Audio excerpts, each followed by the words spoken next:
Welcome to a chatty January update. If you haven't seen my previous updates, make sure you check down in the description for the playlist. I do monthly updates all the time, and that kind of gives you an idea of the progression throughout our school year. So this is just going to be a sit here and chat with you update about the month of January. Honestly, I have really been deep in prayer about our days, and not just our homeschool days, but my days as a mother, as a wife, as a homeschooling mom, teacher, and just how to fit it all in. And I believe that I have been trying to do all of this all on my own and not just fit in homeschool. So when I say fit it all in, I mean from my workouts to making sure that I am managing our home, to meal planning and running errands and extracurricular activities, making sure that my girls are getting their education here at home. There's a lot of pressure and responsibility that goes along with everything that we do, that I specifically do every day. And I'm sure you do the same as well. And I've just really been in prayer because I feel like, my type A personality has tried to order my day according to what I feel like is best, instead of going to God and saying, God, I need you to order my day because I'm just not getting it all done. And while I feel that there's plenty of time throughout the day, I'm not overbooking myself. I just was not putting things in the order according to his will. They just weren't prioritized correctly. I was also really resistant on changing some things. For example, typically I would do my workouts in the morning.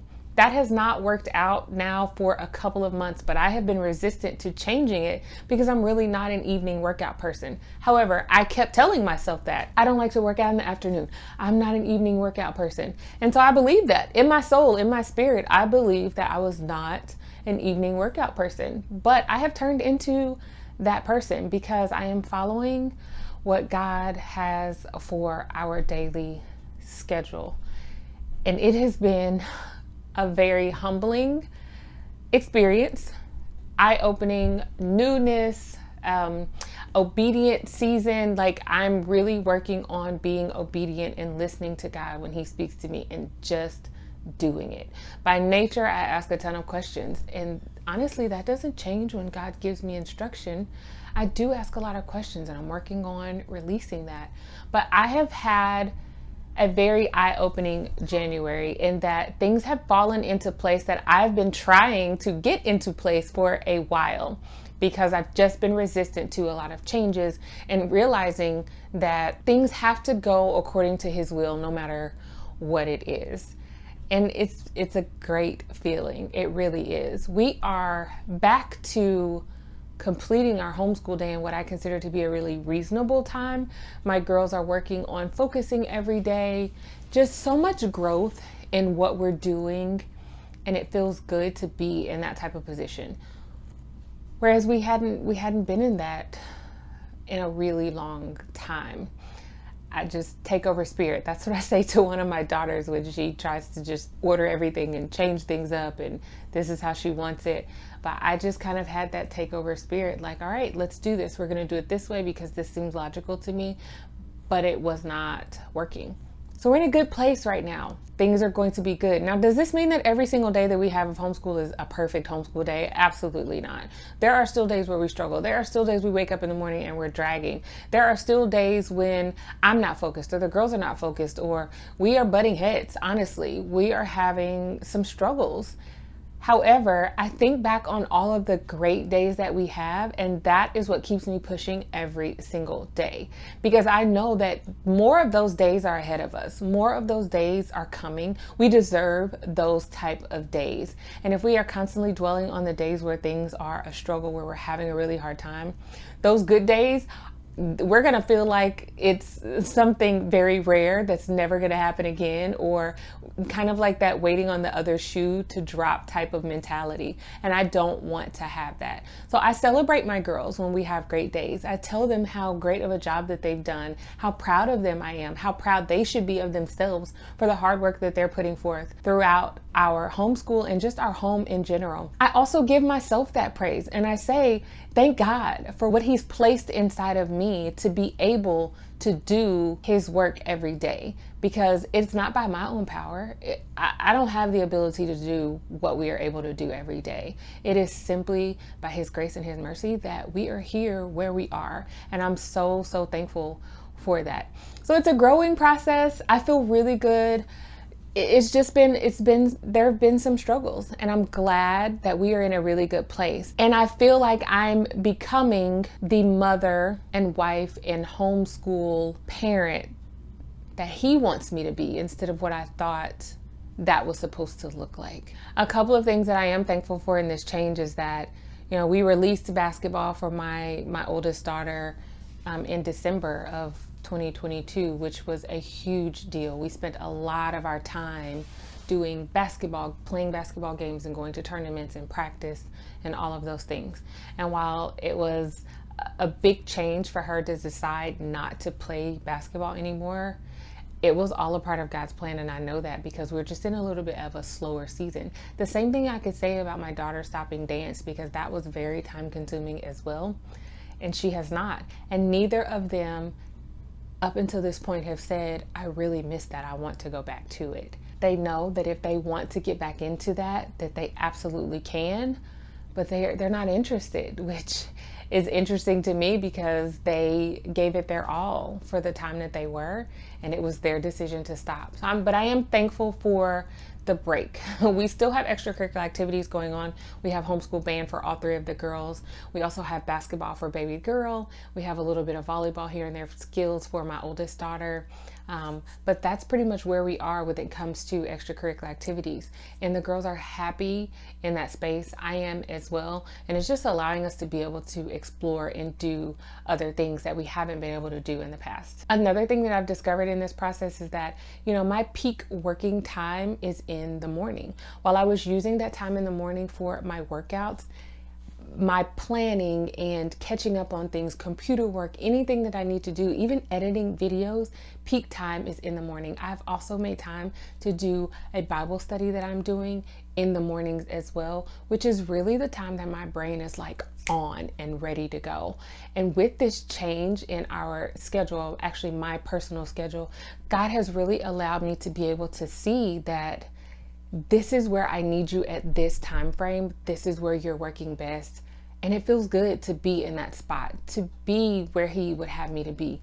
And he is ordering every single thing, and it's falling into place very, very nicely, which that's how he does it. He does everything good and perfect, right? And I just want to share that with you because a lot of times we see on here that, oh, everything's perfect all the time, and it's not. We've really had some challenges with our schedule, but it was more so of just not being able to fit things in the way that we felt like, or I felt like they should have been. It just wasn't working. That's not how it was supposed to go, period. And once I realized that and gave that over to him, and so many other things, it's just worked out really, really well. So keep pushing, mama. You can do it. And make sure that you are just following God's will and pray hard about it. And I will be in prayer for you as well. Moving on to curriculum, I'm not going to give you guys a rundown of every single thing that we are doing right now for curriculum because this video will be super duper long. However, as I said before, make sure that you check down the description for the monthly updates playlist. I will also link that playlist toward the end of the video. And don't forget to subscribe because, as I said before, I do monthly updates all the time, every month, right? And you don't want to miss if we decide to like drop something, pick something up. You will be the first to know through those monthly updates. Also, you might see it on Instagram too, so make sure you go over to Instagram and follow us at Life of Tillman's Homeschool, and you'll get to see what we do on a day-to-day basis. For curriculum, I released a video in the beginning of January that talks about new things that we were adding into our homeschool. So far, everything has been 100%. A quick recap of that. The girls have started the writer's workshop. Curriculum has been amazing. I have one daughter who is currently editing a 7-page story that she has written, and that's all because she's had the freedom to write the way that she wants to within boundaries, giving instruction, but it's just freedom, and she really enjoys it. I also have my reluctant writer who didn't really care for writing. She is starting to really enjoy it, and she's very grateful that I have this curriculum for them to use.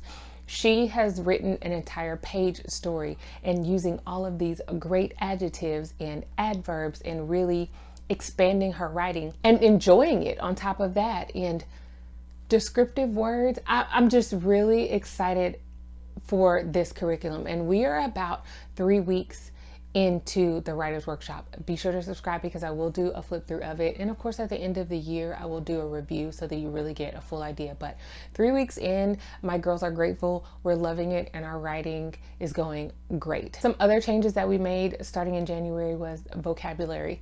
My middle baby girl who is in 4th grade, Maggie, she started using A Word a Day by Evan Moore. And then my oldest daughter started using Word Roots by the Critical Thinking Company. Both are a win for my daughter's perspective personalities. My oldest daughter loves the prefix and suffix and the root words and really diving into the word meanings. She's opening up the dictionary and dissecting words that way. She's loving it. My middle baby girl with the word a day, it's just the speed that she needs. She and I get to verbally communicate about the word a day and she loves it. It's working great. We are supposed to be alternating with Wordly Wise 1 month on for each of those. So we'll see. We may not do that. We may drop Wordly Wise. I'm not really sure. I'm going to give them an option to choose because they are the ones who are doing it. I definitely feel like there are benefits to each of those curricula. And so I'm just going to let the girls choose, likely just choose what they want to do. So stay tuned for that. I will definitely do a comparison video. Another thing that we started with my kindergartner was Saxon Math Level 1. She's loving it. She loves the worksheets.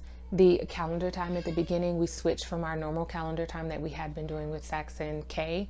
And so we're actually using the meeting book and the calendar time book with this curriculum and she enjoys it. Manipulatives on everything. It's going really well. She was averaging about 1.5 to 2 lessons per day. So we are already, which we started it a couple of weeks ago, we are already on, I want to say maybe lesson 18 or 19.